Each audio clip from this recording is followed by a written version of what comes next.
Hi YouTube. I just played a rapid game, not on the stream, but I really wanted to share it because I thought it was very educational, especially the end game. At least for me, so it was a Catalan type thing. Well, as we know, as long as you fianchetto your light scored bishop with white, it's Catalan. But it's got a Slav here. I had just looked at this line yesterday with bishop f5, so I knew it decently well. Queen b3, and the normal response would be queen b6, the natural response, and then c5 is a normal move here, and we get pressure on the a file. So a line could go something like knight a6, rook a4, bishop c2, bishop g2 takes, rook a3, bishop c2, castle. And, we can put our bishop on f4, I think, and have pressure. And this position is equal, I think. I don't really know much about these positions yet. But my opponent played b6, which surprised me. And I did look in my book afterwards, and it was not in there. b6 is always very committal. I wasn't sure how to really take advantage of it, which I don't think you really can right away. I just played bishop g2, developing a piece, and this diagonal he's gonna have problems here at some point. Bishop e7, normal developing moves, castles, and I played knight e5, and this is normal. We are not allowing the b8 knight to develop, and perhaps I'm even going to start thinking about e4, maybe? And the big problem here is black's development. So my opponent played a very strange move. My opponent played bishop d6, which is just not good. He's already moved this piece once. If he wanted it on d6, it makes more sense to put it there in one move. So already my opponent is just wasting time and making weaknesses. So I played bishop g5. It seemed like a natural follow-up to bishop d6 because it's weakening this diagonal. I can pin the knight and have pressure here. And also I am indirectly gearing up to play e4 in some cases. Also now he can't take my knight because this is very bad situation. So he's attacking here, but could even go e4 here, says computer. I was thinking just taking this. White is doing very well here as well. So my opponent played h6, and I wasn't too worried about this. I didn't mind taking on f6 because taking with the queen leads to what happened in the game. He took with the queen, which allows me to take once on d5. Obviously only once because I only have one pawn. He takes back with the e-pawn because he wants to stifle my bishop, but now we're just going to be seeing how terrible and weak the c6 pawn is and just how bad b6 was to include. And I played f4 here, which is very good move. We are just cementing the knight on e5 forever. He's going to have to give up a bishop if he ever wants it to leave. And then I'll just have a very strong center. And he can't kick out my knight with his knight because then his c-pawn hangs. So it's just a bad situation. Better was actually g takes f6, which may look kind of strange because he's just opening up his king. But at least he's kicking away the strong knight, and I have to go back to f3. This isn't a great position for black, but it's certainly better than the one they got. So f4, and my opponent makes a questionable decision to just take the knight right away. I don't blame him. I don't think I would like having my opponent have a knight on e5 either. But immediately I take back with the f-pawn. And now he has to worry about his light-scored bishop, because the only thing stopping me from just taking it is his queen has to keep defending it. And there's not really a good place to put the queen. So my opponent played queen e6, which is a blunder. It immediately fails to knight takes d5. And if he recaptures, this is a fork. Also, I have immense pressure on the f-pawn. Even if I don't end up taking that rook, it's still pretty bad. Something like queen d7, I actually have rook takes f5 here. And I actually have rook takes f5 here. And the point of this move is, it might be weird at first because like, why am I giving out material when I'm just winning material? If I just take on a8 right away, he takes on d4 with check, and this is a slight annoyance, I would say. So I have to be careful not to allow a draw maybe, but not really, because even if he does this, I can block. So white is still winning, but it's just a little annoyance. It's simpler to just take on f5. So knight d5 is a very good move. My opponent played knight a6, just trying to develop because it's a bad situation. He's defending the c7 square because that was a threat. Because even though he takes here and it's no longer a fork, if his knight is still on b8, his rook is trapped, and I still have pressure on the c6 pawn / this diagonal. So here it's white to play and win. I looked at the right move, and it felt right to me, but I couldn't figure, I didn't find the correct follow-up, so I ended up playing an inferior move. If anyone does any like Puzzle Rush, Puzzle Storm, Puzzle Racer type things in their spare time, you probably already see ideas involving this bishop being a knight jump away from the king and from e7. I mean, e7, you know what I mean. There's forks. So immediately your mind goes to, okay, what if rook takes f5? Because if he takes, he loses his queen, so he wouldn't do that. And otherwise, c takes d5 is what I saw, and I can't really take on d5 anymore, because this is, I'm just down a piece here, so I can't do that. So I decided not to take on f5. However, here, white has a crushing blow that I missed. I'm very sad I missed it. So pause the video if you want to find it. If not, rook takes f7. Bam! The point of this move is now when we're taking on d5, there's all sorts of pins happening with the king. We just broke open the king, and if he takes with the queen, he's losing his queen. And this line could go something like this. He could take on d5 and king h8, and okay, he has a rook and a knight, but I am up 3 pawns, and they're pretty strong pawns that will promote eventually. He's kind of underdeveloped. My queen is active, and white is completely winning here. Also, so if he takes with the rook, same thing happens. Now I'm attacking almost every single piece he has with this one bishop, which is quite funny. So if he takes here and tries to activate his rooks more, I'm still having all this pressure on the pin. And the game might go something like this, and just take on c2, and the pawns are going. So I did not see rook f7. Very unfortunate.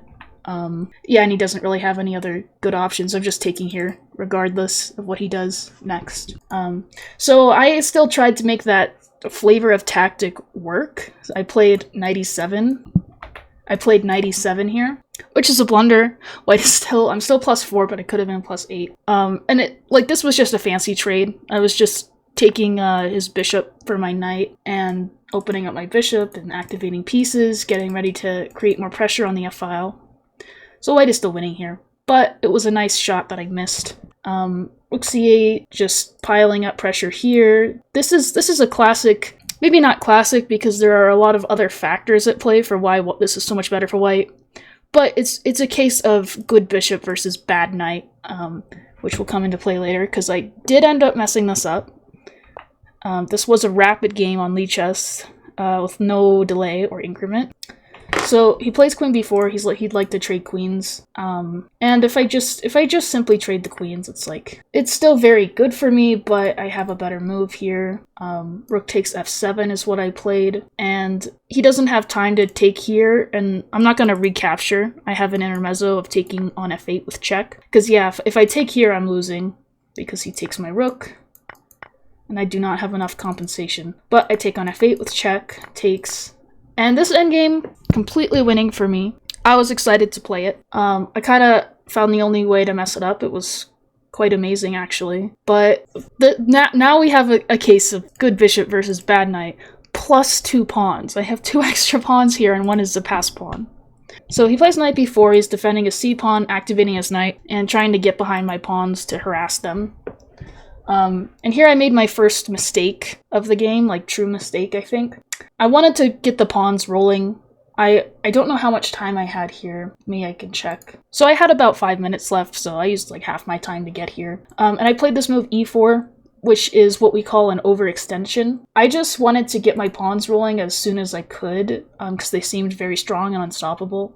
But the thing is, when we're evaluating an endgame, we look at a few different things. The first thing, besides counting material, obviously, is usually going to be king activity. in an endgame. And his king is actually, surprisingly, not so surprisingly, a lot more active than my king, because it's a lot closer to the action. It's only 1 square away from where mine is, technically, but it's kind of a theme here. I needed to activate my king and my bishop, and I did not. Yes, the knight is tied down to the c-pawn right now, but I thought he was just bringing his king in quickly, and I wanted to get my pawns going. But e4 is just not correct, because, yeah, now after knight d3, he's attacking my b-pawn, which is not an important pawn, but more importantly, he's attacking my e-pawn. So now d5 is not possible, and I was frustrated with this. So I played the move e6, which is a blunder, and I'm already just almost lost my advantage completely. I'm only +2 now. I think this should be very obvious why this is bad. It's another just overextension, without any help from a piece or a king. So yeah, he plays king e7, and now I have 2 moves that make sense, and only one of them is... They're both fine, but one is much better.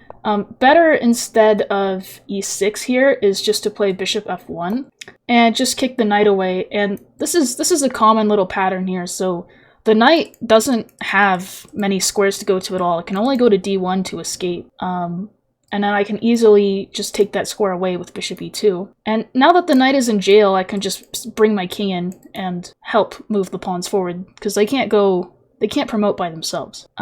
So I should just play bishop f1, but I think I was still thinking I was gonna get a discovery attack on this pawn somehow.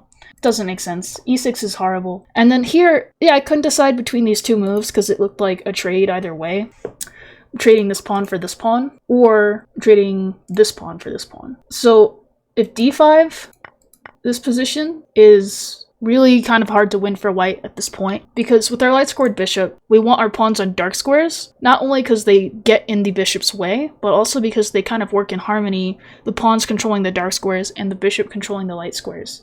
And this is not the case here. But I thought after e5 takes, bishop takes c6, knight takes b2, I mean, I didn't see a huge difference here, because my pawns are farther back. So they advance easier, but they're also farther back. So, I mean, these were all split-second decisions, but now my king just comes into e4 here, and black has no compensation for the pawn. I ended up going for d5, which is very bad because it blocks in my bishop, and it also is very difficult to get the pawns going now. They're more advanced, but when a pawn is more advanced, it's weaker. That's why pushing a pawn creates weaknesses, because it's a lot easier to attack pawns from behind it than in front of it, because in front of it, it at least has some control over the position. But behind it, they start out with only one spot to attack from behind, and every time you push it, there's more and more ways to attack it and less ways to defend it. So these are actually weaknesses now rather than strengths. So now it's actually getting close to equal. But my opponent didn't go for this line for some reason. He went king d6, which is a bad move. The king was placed just fine on e7. It's not doing any more here. And immediately ideas that come to mind are e5, because if the king goes forward, he steps out of the square of the pawn, or he can't touch either square of the pawn. So if he moves too far away, the pawn will promote, and the knight has no good way of getting back to help in time. So I saw that and was like, okay, I could play bishop f1 because e5 doesn't work right away because knight takes e5, and then what was the point? But after bishop f1, he plays knight e5 anyway, and I was like, I don't really know what's happening there. And I decided, why not kick the knight out with my king? I think it's finally time to activate my king. And of course, the second I do this, it's actually the incorrect decision, and bishop f1 is better here. And the reason is, after knight e5, we just go bishop e2, and we're controlling all of the squares, almost, at least half the squares that the knight can go to, and the bishop is dominating the knight. The knight looks pretty in the center here, and it's well placed, but eventually black is going to run out of moves here, and I have the simple plan of just bringing the king into d4, and the game could continue in any number of ways. Probably have to play something like bishop c4 here to defend our pawn, because now he actually was threatening to take on d5 because I can't push. So something like knight e7, and again, he's not actually threatening to do this because my pawn will run.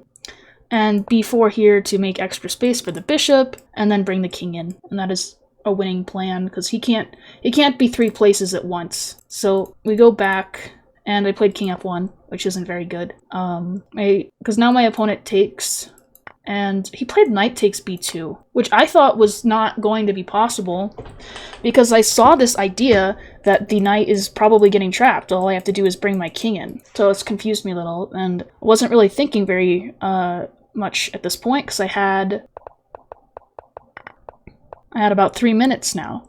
So I play king e2, seems like it makes sense. He goes for this a5 shit, king d2, and all I need to do is control all of these squares, and then also attack the knight, and it's trapped, right? And I saw this a4 move, and I can take it, but it's letting the knight out, and maybe I'm winning here. The computer gives +2, however, if we play out this position, it seems like it's a draw. The computer doesn't quite understand it, but no progress is being made by the computer. So the king is a very nice dark square blockade, and the bishop is just not the right color to help. Even if the knight has to take both pawns, and we end up in some situation where I have a rook pawn, this is always something to take note of in bishop endgames. The promotion square of my rook pawn is a dark square, and my bishop is on a light square. Therefore, even if we get to that position, I can't win, because I can't push the king out of the corner. So it seems like a draw to me here. So I didn't want to do that, but I didn't think it was a big deal because I saw that after king c2, a3, the knight is trapped and he can't continue to advance his a-pawn because they just take his knight. So, but then I saw that if I play king b1 right now, he goes knight d1. And I was like, I don't really know what's happening here. His knight's getting out. This is in fact winning for white though, surprisingly, because I play king a2, and even if he plays knight c3, forking my king and my pawn, this endgame is winning for white because he has to spend time taking this pawn and he can't defend this pawn over here. And I can either maybe get my king here and just promote this, or I can use it as a diversion and go pick up on these pawns over here. Which is obvious to me now. I pretty much stopped calculating or thinking after I saw that he goes knight d1, which is silly. So instead I played bishop f1, which is a mistake, actually. And my idea is I want to... Okay, right now the king is helping keep the knight out, but I want to put the bishop on e2 so that the king can go take this pawn. And so I can actually undermine the knight and make progress. However, this is a blunder, or I guess a mistake, because black has a very nice shot here that sort of foreshadows my big mistake of the game. There's a little misunderstanding here. So black to play and be slightly better. Alright, knight d1, double exclam. The knight is not actually trapped. It's only an illusion, because if I ever bring my king too far away, I am no longer in the square of the pawn. And my bishop is useless on the light squares once again because it can't stop the pawn from promoting, which is something I overlooked. So after knight d1, I have to play something like king b1, and now b5, and there's all these stupid knight tricks that were happening to me in the game, and it was like, what is happening? I can't take on b5 because then I lose the piece. So now white is hanging, or now black is hanging onto the a-pawn, and if any, it's still equal, but it's not fun anymore for black. It's just moving the king back and forth from here on out, basically. My opponent missed this. My opponent just played g5, and of course, because I didn't know knight d1 was a thing, like I thought that was forced. I thought he was in almost zugzwang. This was the position I had foreseen. After bishop e2, now I am sort of threatening to do this. He's running out of moves here. He can't move either one of these pawns.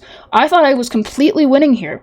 I thought I was playing this endgame very, very well, and I was just playing good bishop versus bad knight and playing it slow. But unfortunately, he has the move b5 here, which he didn't play, because after takes, again there's knight d1, and this is such an annoying thing that keeps happening. And now I don't have king b1 as a move at all, because it's kind of the same position, it's just a different move order, and black is actually winning, because I can't take the knight, and I can't move in to help because I lose my bishop. So yeah, if I do nothing, it's like, okay, he can't, if he goes here, I still can't play king b2, which is another thing I overlooked in the game for some reason.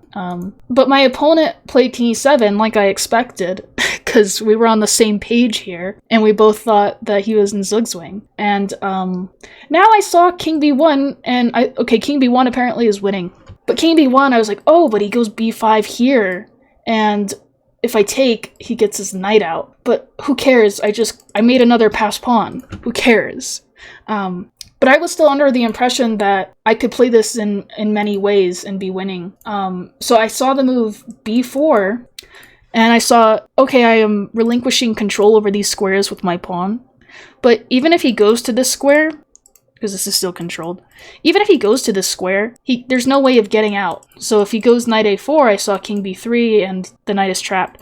So I thought that this was just happening, and he was lost. And then he played knight a4. And then without any real thought, I played king b3, which is a blunder. Very interesting. Now, black to play and win. Once again.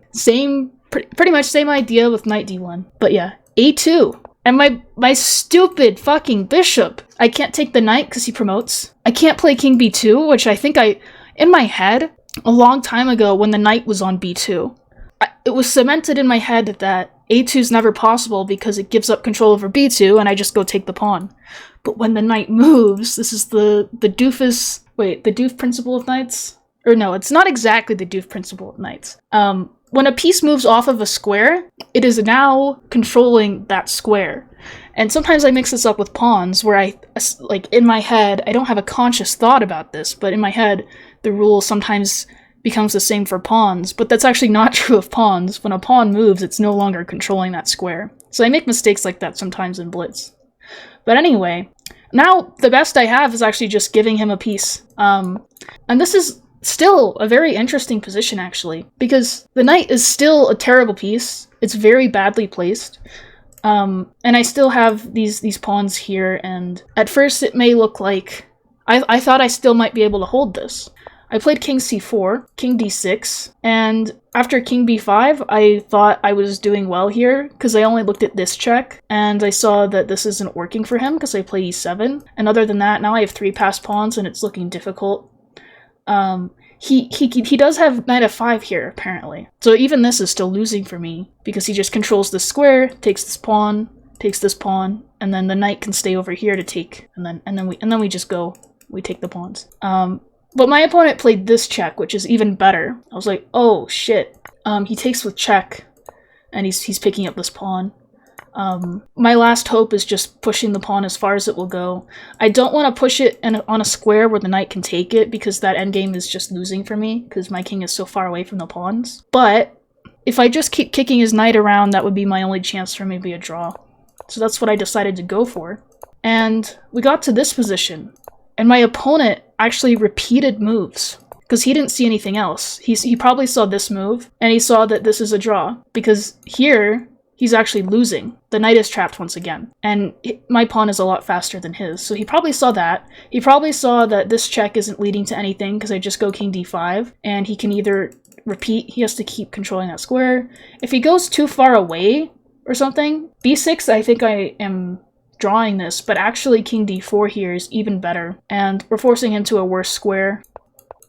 Now we go king c4, and we're controlling all of the squares that are going forward, and the one that goes back to where it was controlling, and the one that goes...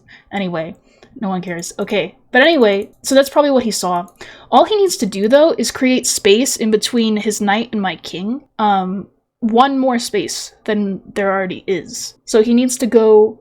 Knight c8 is the only winning move. And now I'm too slow. If I try and go after the king, if I try and go after the knight this way, he forks my king and my pawn, which is something I never want to allow. And other than that, I can't go forward because he's controlling both of these squares. And I would have to spend a lot of time going around this way, and it's just not good. And in the meantime, black plays g4, takes my pawn, knight b6 check, and now he goes to either one of those squares, and I can't get back in time. In the other position, my king was here, and I was able to go back and forth. But here, I am too far away, and there's nothing that can be done, so I have to take extra time to go around, and he just promotes his pawn. So that's all I needed to do, but my opponent just repeated moves, and I was very, very happy to see this. The game ended, I think the game ended here, yeah. But anyway, that was a wild game I played. I thought it was very instructive, for me at least. I don't know how this video became 32 minutes long. I was trying to record a short video to be more like YouTube friendly, of just like a silly rapid game, but it's still, I just like chess too much, and I just talk too much. But anyway, I don't know. Bye!